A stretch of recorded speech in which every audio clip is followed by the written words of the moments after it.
Hello, my name is Judy and I am the City Stitcher, and welcome to Flosstube number 3, Let's Talk Stitching Philosophy.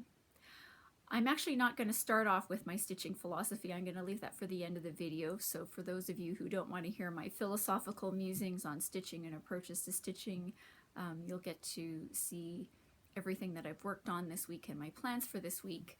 And then you can drop off if you don't want to hear the philosophical musings of a stitcher. So I'm going to start off with some previous finishes. I'm going to start off with 4 finishes where I've finished the stitching, but I have not fully finished it, but I do have a fully finished project to show as well. All of these projects are by the Shepherd's Bush, and they are all still available on their website. So if you're interested in any of them, as far as I can tell, you should be able to get your local LNS or your online LNS to order them for you if they don't have them in stock. So starting with the FOs, so finished the stitching but not fully finished. This is called Grass Egg, and it comes as a kit. So I don't think you're really getting, that's a little bit better. So the linen is a pale green, and the kits come complete with the pattern, the linen, the fibers, which in this case silk, so they all came with Oversoie silk, and the 1 button per pattern that is part of this. So again, this kit is called Grass Egg. The next one is called Robin Egg. And again, so I don't think the color of the linen is coming through very clearly, but it is a robin's egg blue. The word in the egg is chick, and again, this is a kit, so it came with everything that you need to do this. The third one is called Rosy Egg, so a pale pink linen. The word in the egg is lamb. And then the fourth one is Violet Egg. So the fabric is a pale purple. So yeah, so those are the 4. When I was pulling this out of the stash, my recollection was that there was an egg that came on a pale yellow linen, but when I went onto the Shepherd's Bush website, there wasn't one. So either I am incorrectly remembering things or they never did have one. But according to the Shepherd's Bush website, all 4 of these are still available if you're interested in any of those. So since I was doing Shepherd's Bush, I do have a fully finished Shepherd's Bush project. It also came as a kit, and it is called Road to Bethlehem. And so it consists of pieces of Christmas carols. So the top line says Joy to the World. The middle one is O Little Town of Bethlehem, and then the bottom one is Yea, Lord, we greet thee from O Come All Ye Faithful. And so this kit came with the fabric, which I actually used the fabric in this kit. Sometimes in kits I will swap out the fabric. It came with the beads. So for example, there's a star here. There's also, there's assorted beads as you go through this. There's also these charms. There's silver ones. So there's the camel, the sheep, and the heart at the bottom. So again, the kit came with everything to complete this project. And framed that up at the end. So I have a couple of other of the Shepherd's Bush Christmas kits, again, in my stash waiting for me to get to them. So those are previous finishes. Current whips, As I discussed in my previous video, welcome to May. So this is Sunday, May the 3rd, 2020. Mania started back a couple of days ago, but I am doing the Lindy Stitches Stitch Sania version of Mania this year. So I am working on a main project Monday through Friday, but on the weekends I'm starting something new, and I'm starting a small project. So I'm going to start with the main project. So I showed this, I had started this in the middle of April. So this is Fairy Winter Dream by Nora Corbett. So I have continued sort of stitching over here. My stitching approach tends to be that I try to stitch all of one symbol for the area that I'm working on before moving on to another color. So again, I'm working on, this is the center of the dress. I'm working on completing everything to the right of the dress, and then I will move on to the left of the dress. The interesting thing with the fabric that I'm stitching this on is it really does highlight where the beads are going to go at the end, so you do get a sense of how many beads I'm going to be stitching on this at the end. So again, this is Fairy Winter Dream by Nora Corbett. I'm stitching this on a 28 count Midnight Tryst Jobelin hand-dyed fabrics by Stephanie. So that's that one. I will, here's what it's going to look like at the end.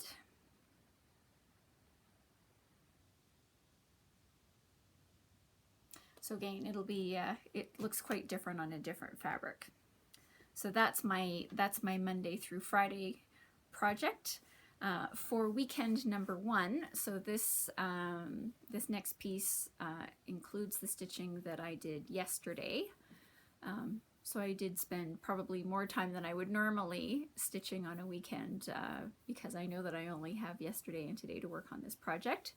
So this project again is by Elizabeth's Designs, and it is called Butterfly Square.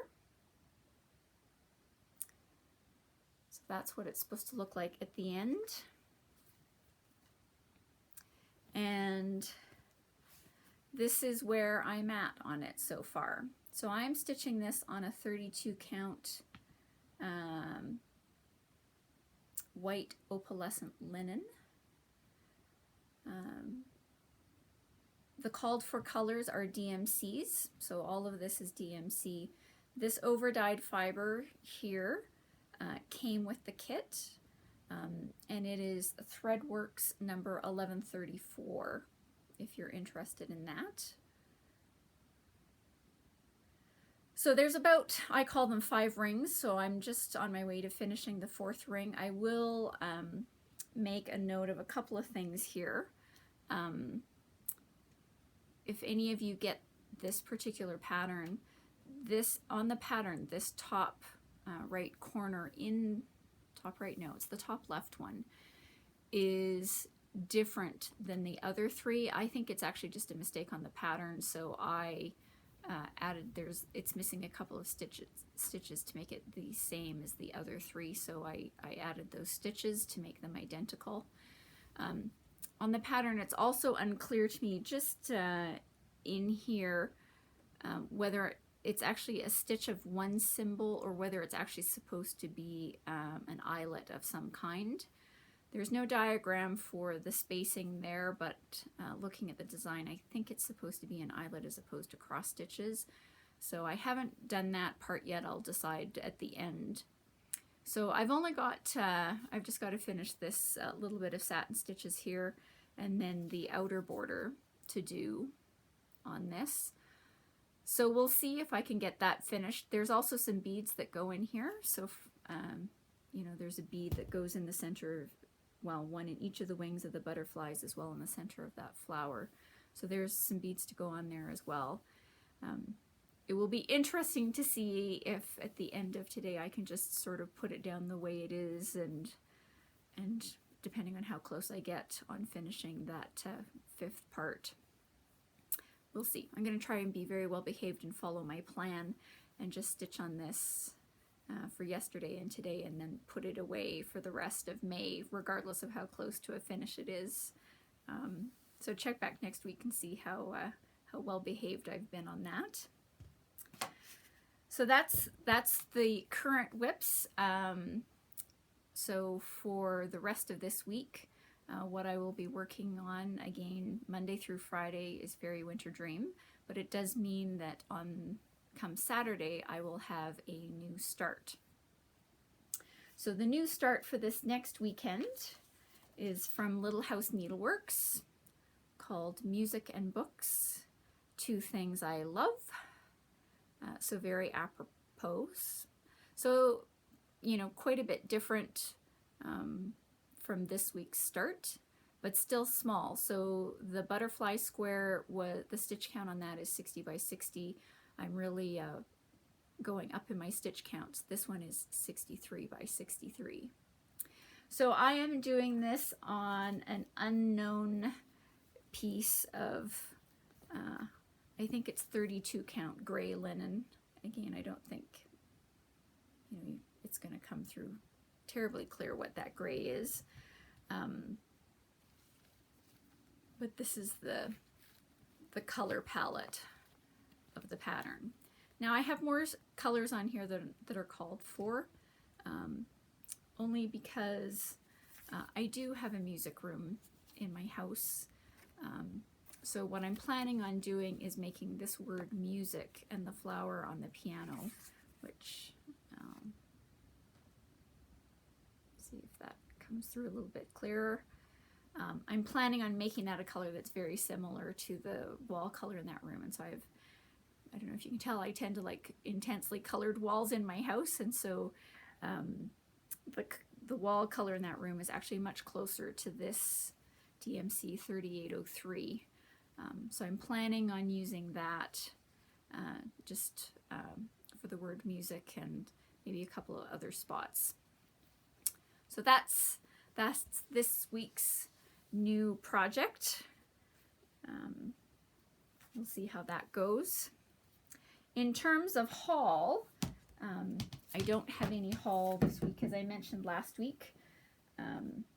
I have a number of, as I was kitting things up, so right now of all the projects that I showed you last week in their bags, I have 3 that are still sitting here where they're either missing fabric or floss or both, because certainly there's one in here where the missing fiber, I think, is going to determine the fabric. So I've got 3 projects here that are just waiting for orders to come in for them to be fully kitted.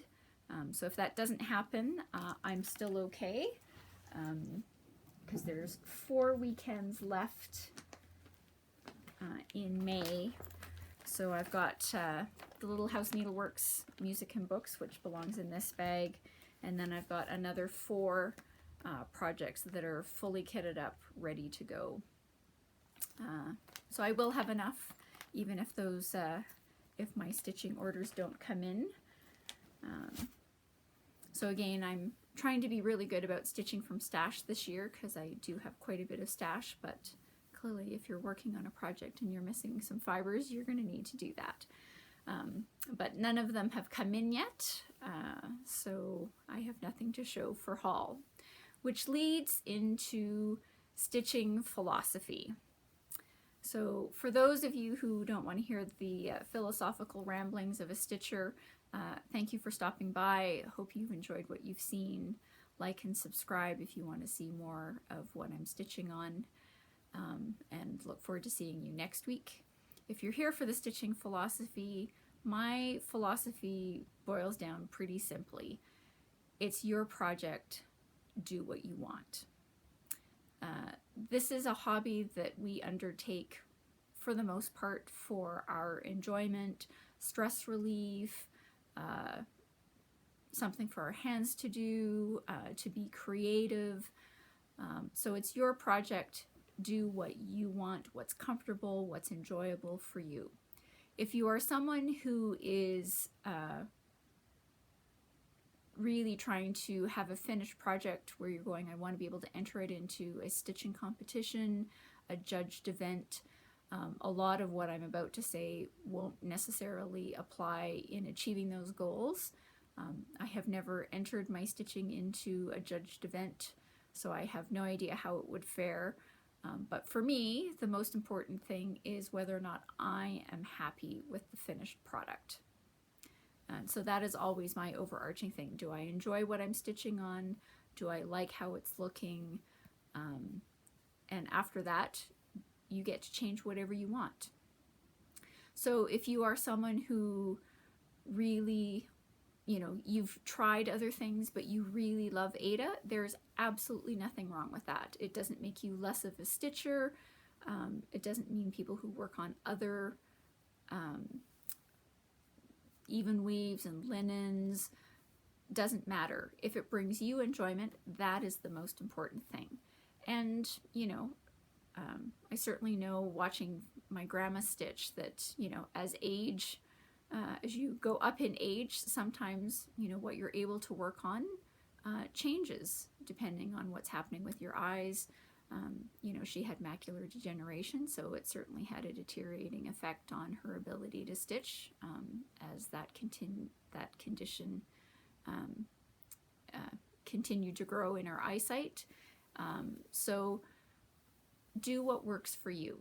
If you like earth tones and you only want to do earth tones, you can switch any project. If it's shown in the pattern picture shown on white and you don't like stitching on a white fabric, don't stitch on a white fabric. If it with all the chalkboard designs that are out right now, a lot of people don't enjoy stitching on a dark fabric, so don't stitch on a dark fabric.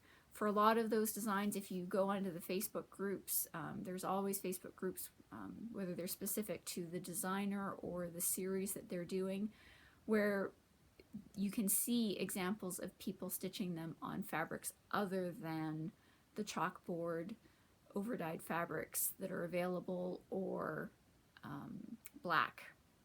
So if I also encourage you to try something different. If you've never stitched on a dark fabric, try it. Maybe you'll enjoy it. I wouldn't start with a really big project because then you'll probably get discouraged. I would start with something small, but try it. If you've only ever stitched on an Aida, maybe try stitching on an even weave. Again, start with something small. Maybe even just get a small piece of linen. If you've got a stitching friend that stitches on linen, like if somebody came to me and said, can you just give me a piece of linen because I just want to try stitching on it, I've absolutely got, a small piece of linen for somebody to try stitching on. You don't even have to complete a full project. Maybe you use it just to get the hang of how to stitch on a linen or an even weave.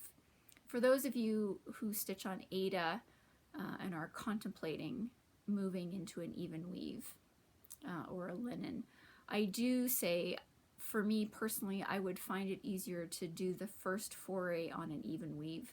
Probably Lugana is the one that I would recommend most for doing that first foray into a 28 or a 32 count, and then moving into a linen if you enjoyed it. If you've only ever stitched on a solid color fabric, maybe try an overdyed. Again, I think in last week's video when I was talking about the Midnight Tryst Jobelin from Hand Dyed by Stephanie, you do have to understand that if you're ordering a piece of overdyed fabric from a dyer, that every piece is different, and the different types of fibers that they're dyeing, so Aida versus Lugana versus Jobelin versus linen, take the dyes very differently, and so you need to be aware of that. Most dyers are generally pretty good. If you reach out to them with a question before placing an order, they're pretty good. So I know that when I was doing an order with Hand Dyed by Stephanie, I did have a couple of questions on a couple of colors and just sort of said, it was very simple. I'm looking for something that looks a lot like the colorway that is shown on your web page, but I am looking for it in an even weave. What is your recommendation? And again, because they're the one that are doing the dyeing, they will have seen it on all of the different fabrics, 28 versus 32 versus 36 or whatever. They take the dye differently, and she certainly came back with recommendations, and I was very happy with the product that I received, that I ordered based on, the things that she said to me in response to my email. So that's something about that. The other thing, feel free to change the background color of, if it's shown, again, whatever the picture that comes with the design, if you don't like the color of fabric that's shown in that particular one, don't stitch it on that color. Stitch on a fabric that you want to stitch on. Michelle Bendy is doing Needles Dance, and there were 2 colorways when that pattern originally came out. I honestly don't remember what the first one of them, I remember the blue is one of the colorways. I don't remember what the second colorway is, but when she went to the store, she looked at the blue fabric and she went, I don't really want to stitch on that particular fabric, and she's actually swapped out the fabric for an Aztec red linen. So it will look very different on that. Again, feel free to do a floss toss on a variety of fabrics and pick the combination that you think is most appealing to you, because you're the one who's going to be stitching. Now, if you're stitching for somebody else, you might want to sort of go, what's their particular taste, what's their color palette, and work towards that if you're giving it as a gift for someone. If you're stitching for you, make sure it's a color combination that you enjoy and that you will want to work on. That also goes for the threads that are used. There's a lot of discussion in the community when a pattern calls for over-dyed threads, which are more expensive than DMC. And in a lot of cases, depending on how much of that color is being used, there's certainly one of these patterns that I've got that I'm working on kitting up where, I've looked at the pattern, I've looked at, there was a lot of classic colorworks, some of which I had, some of which I didn't, but even for the ones where there were examples where I did have the classic colorworks in my stash, I looked at the pattern and I went, there's just not that much of it in this pattern. I'm not even sure you'll be able to see the variegation, and made the decision not to use the classic colorworks, but to use the DMC equivalent. There are some where you go like, yes, there's, a large block of this color that's being used in this particular design. You will be able to see the variegation. But in others, I went, you're stitching, 6 or 7 stitches of that color at a time. You're never going to be able to see the variegation, and I didn't see the value in using the more expensive fiber for that, and went, DMC will work just as well for that.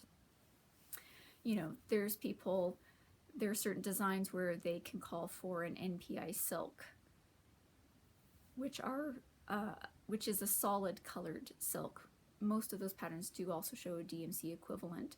And so the answer is, if, whether for an aesthetic or for budgetary reasons, if that's not your choice, there's nothing wrong with saying, I'm not going to use NPI silk, I'm going to use DMC. Use the fibers that you're comfortable with. Even on the over-dyed, you can see the questions crop up periodically. We're like, do I need to cross every stitch as I go, or can I, stitch across the row one way and then come back and cross them as I come with an over-dyed? Well, it depends on the over-dyed, and it depends on how you like the look of it.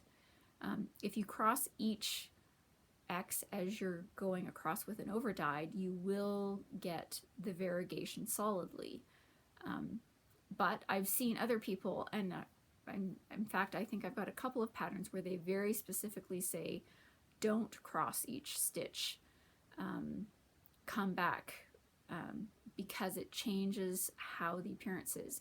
And if you're trying to decide, again, take a scrap piece of fabric, stitch it one way and stitch, you know, a block of, you know, 10 or 20 stitches. It also depends on how frequently the variegation is changing, and stitch them one way and then stitch them the other way and see which one you like better. There's also questions about, you know, when I'm stitching on any count, name your count of fabric. Should I be stitching with one fiber, with one strand, or two strands? Again, that's a personal preference. If you use one strand, it's going to look different than if you use two strands. It all depends on what appeals to you and what you like the look of. So for example, on again, on Butterfly Square, when I was working on this, I started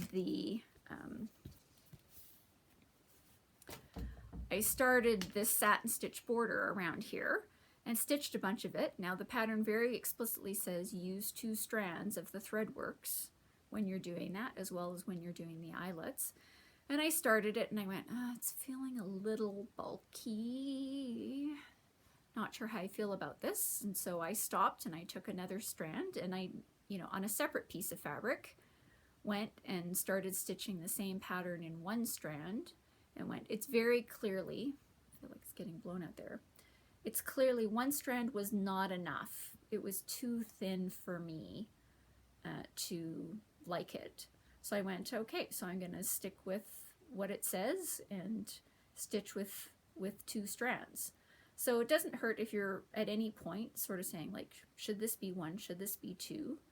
You know, take a sample and stitch from each of those kinds and decide which one do you like the look of better. You know, again, this is your hobby, this is your project at the end of the day. You need to do something where you're feeling comfortable, you enjoy how it's looking. That's the most important thing. And it doesn't matter what anybody else says. Doesn't matter, you know, I've heard, you know, some people commenting about, you know, certain, whether they're in a store, you know, if you're in a store and they say, you know, you should really only be stitching on linen. No, you can stitch on whatever you want. Stitch on whatever makes you happy. Just because someone's stitching on linen doesn't mean that they're a better stitcher than you, doesn't make them, they're not better than you necessarily. This is your project, do what makes you happy. You are no less of a stitcher if you're stitching on, you know, I'm going to be really extreme. If you're working on 10 count anything, are you happy? Are you enjoying what you're stitching? Fantastic. That's great. You know, it's, you know, and you do hear people in Flosstubes where they go, I'm a linen snob, or I'm a fiber snob, I only stitch with silks. That's just not a practicality for everybody who's stitching. And, you know what position you're in, do what works for you. Doesn't mean at times you sort of say, I really wish that I could kit something up and do it entirely in silks.